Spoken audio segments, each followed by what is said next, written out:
monde croise la vie des gens. Il ne travaille ni ne vit. Cependant, je vous dis que Salomon, même dans toute sa gloire,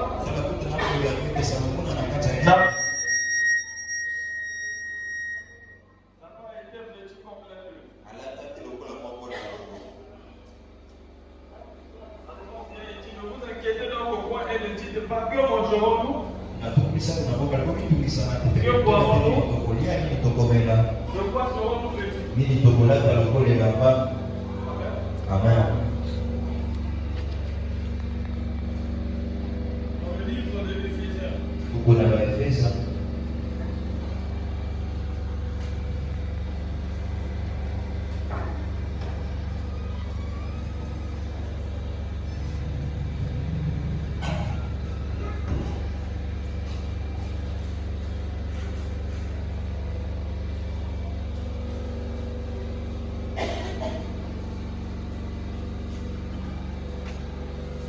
Éphésiens 6, verset 17. Prenez aussi le casque du salut et l'épée de l'esprit qui est la parole de Dieu. Apocalypse 1, verset 7. Il avait dans sa main droite 7 étoiles. De sa bouche sortait une épée aiguë à deux tranchants. Et son visage était comme le soleil lorsqu'il brille dans sa force. Amen. Que Dieu vous bénisse. Que Dieu bénisse aussi notre pasteur.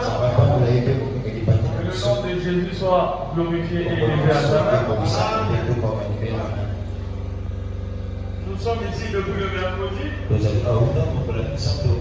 Et nous sommes en train de parler de ne vous inquiéter de rien. Soyez certains de Dieu. Parce que la vie d'un chrétien, nous l'avons dit, est comme un brouillard. Tu avances, mais tu ne sais pas ce qui se trouve devant. Et on vous demande quand même d'avancer.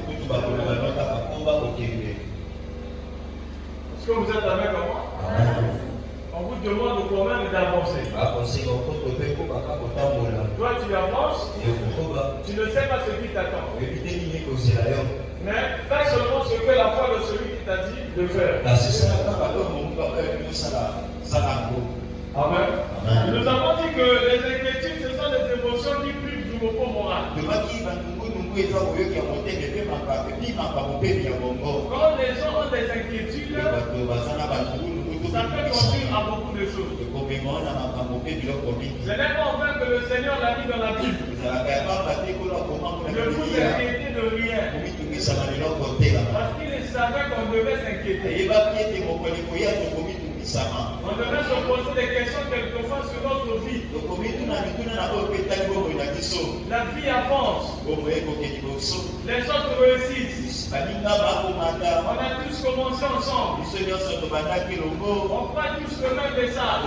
C'est pourquoi elle est bénie, moi je ne suis pas béni. C'est pourquoi lui il a ceci, moi je n'ai pas cela. Dieu connaissait toutes ces choses. Il savait que les inquiétudes devaient arriver. Je ne vois toujours pas la main de Dieu. Dieu connaissait toutes ces choses-là. Voilà pourquoi il a dit, ne vous inquiétez de rien. Parce qu'il sait qu'on devait s'inquiéter. Il sait qu'on devait s'inquiéter. Marche dans la lumière. Alors les bons suivent. Amen. Jésus a dit, restez dans la ville de Jérusalem jusqu'à ce que vous soyez revêtus de la puissance d'en haut. Et ils ont attendu jusqu'à ce qu'il vint du ciel le bruit d'un vent impétueux. Ils ont marché dans la lumière jusqu'à ce que le vent s'est mis à souffler. Amen. Entrez tout simplement dans la lumière d'aujourd'hui. Abraham dit entrez tout simplement dans la lumière d'aujourd'hui.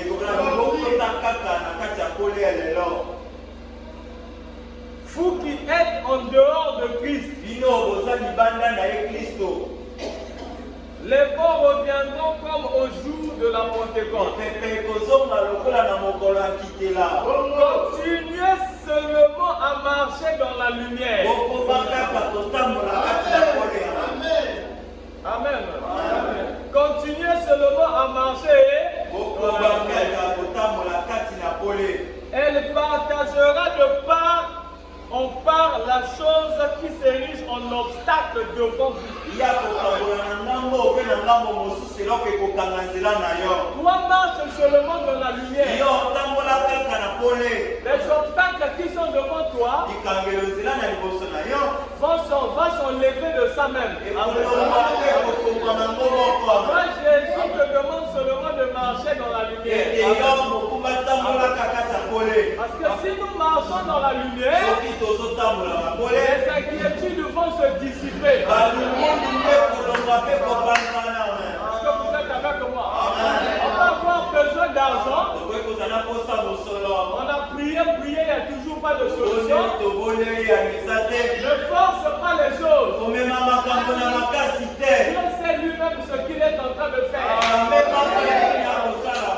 S'il s'agissait de quelque chose où tu devais faire pour que la chose réussisse, si Dieu ne te donne pas l'argent, lui-même il sait pourquoi il ne t'a pas donné l'argent. La chose qui te reste à faire, c'est vraiment d'observer, de regarder. Et si on te demande, tu dis que je n'ai pas l'argent. Est-ce que ça c'est vrai? Les choses, c'est nous qui compliquons les choses. Est-ce que vous êtes avec moi? Ne vous inquiétez de rien. La plus grande partie de notre vie, nous nous inquiétons beaucoup. Parce qu'il y a le facteur temps. Pour les sœurs, il y a l'âge qui avance. D'autres ont succombé. Ils sont allés prendre des gens qui ne croient pas le message. Ils se sont mariés avec eux. Pourquoi? Parce que l'âge avance. Abraham aussi se souciait. Malgré toutes les promesses de Dieu. Quand tu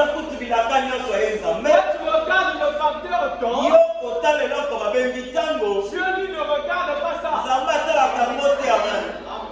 Est-ce que vous savez? Dieu lui ne regarde pas ça.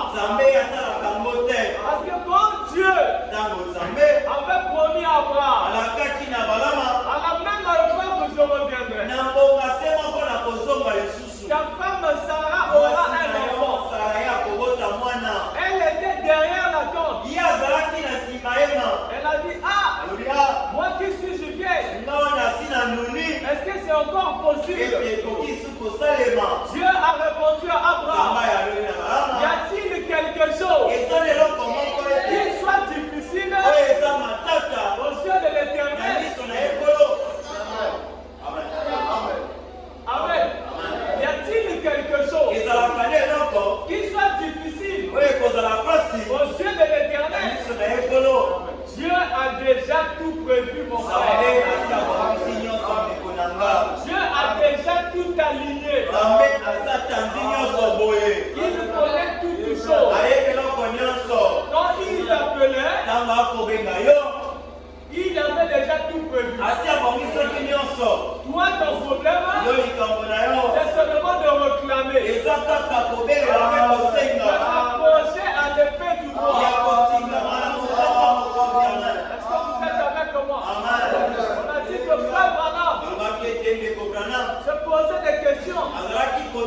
Et quand il est allé prier à la montagne, une épée est apparue sur sa main. Et il se posait des questions. Quelle est cette épée? Une fois la réponse, c'est l'épée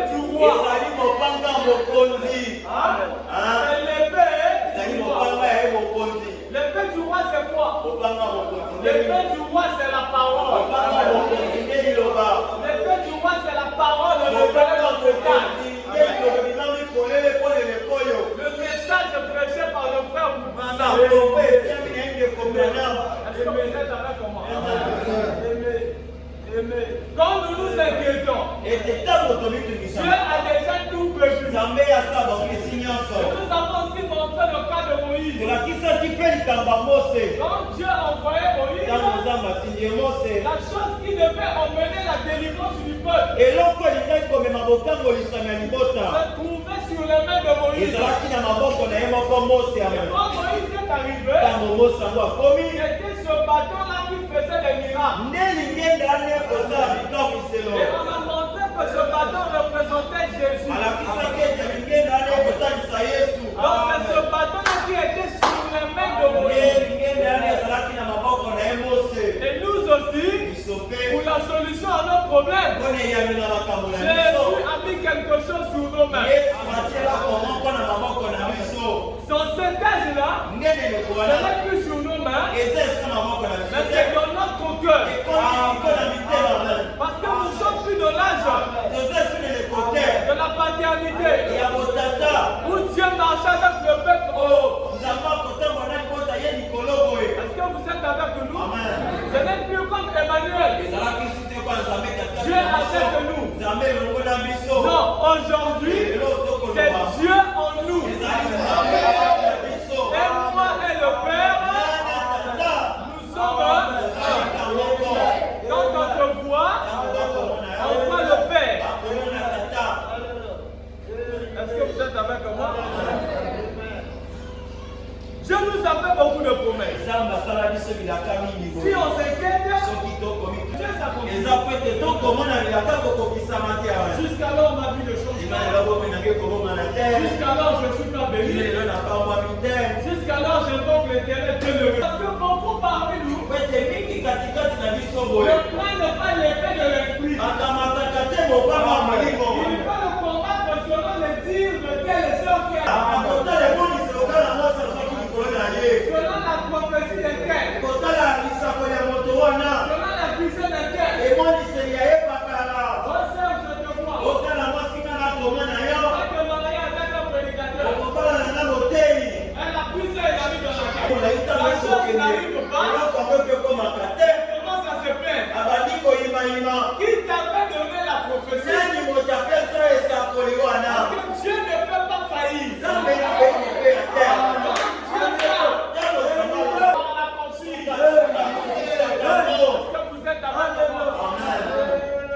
Il n'a même pas dit à Moïse que le combat là-bas sera difficile.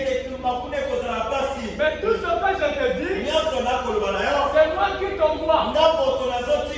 Va et délivre le peuple. C'est là où le mercredi on a dit, s'il y a une personne qui est responsable de votre vie, c'est le Seigneur Jésus-Christ.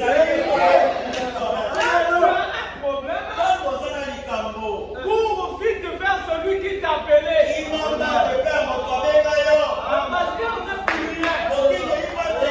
Le docteur est limité. Va vers celui qui t'a envoyé sur la terre. Je pouvais être Australien. En Australie,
famille-là, il y a des liens.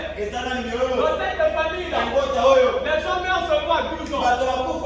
Dans cette famille-là, il y a quel problème? Bon, toi tu vas naître là-bas. Et quand tu nais, il y a des difficultés, il y a des problèmes, il y a beaucoup de problèmes. Je connais toutes choses. Parce qu'il ne sommeille ni ne dort. Il est le maître des temps et des circonstances. Il le sait. Il nous connaît tout.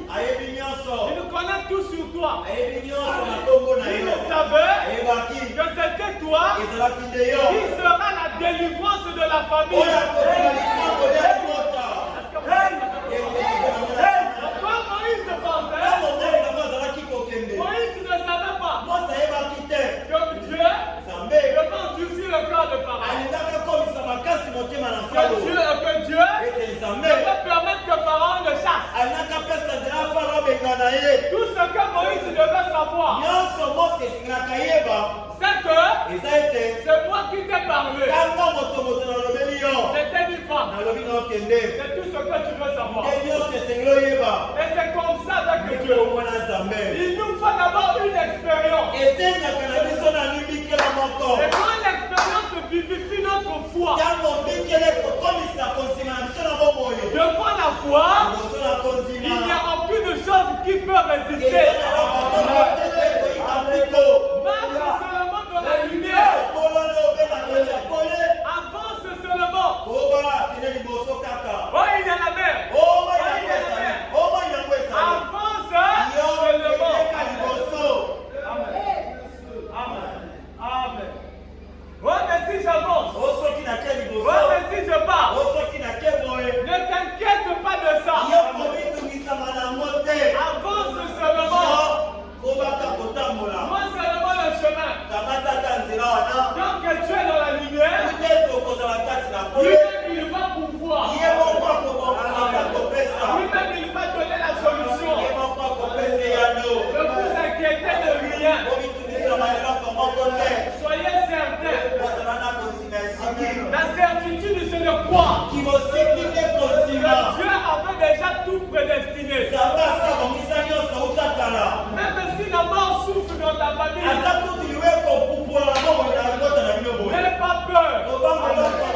On ne peut tout voir. Et chasse l'ombre de la mort. Cette épée-là, elle n'est pas là pour que tu blagues avec. Elle est là pour que tu coupes les liens de famille. Nous avons des problèmes. Nous souffrons. C'est parce que nous ne prenons pas la parole.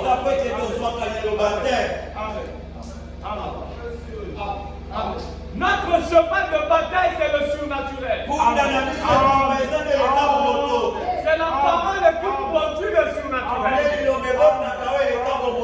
Mais si nous ne prenons pas la parole, comment allons-nous faire? Il faut que nous prenions la parole. Parce que la parole, c'est l'épée de l'esprit. Jésus nous a montré le chemin. Quand Satan est venu, Jésus a répondu par la parole. Et c'est la parole qui a repoussé le diable devant le ciel. Et si cette même parole a repoussé le diable, la même parole ce matin va repousser la maladie, va repousser ton problème. Je disais à des frères, que quand on prie pour vous, c'est comme un feu qu'on prend quand on remet sur les mains. Mais ce n'est pas celui qui a prié pour toi qui doit garder le feu sur tes mains. C'est toi qui dois garder ce feu-là allumé. Garder le feu, c'est quoi? C'est rester dans une atmosphère. Cette atmosphère-là, c'est de croire que Jésus est toujours capable. Et si tu crois que Jésus est toujours capable, cela va te prière. Et la prière attise la foi. La prière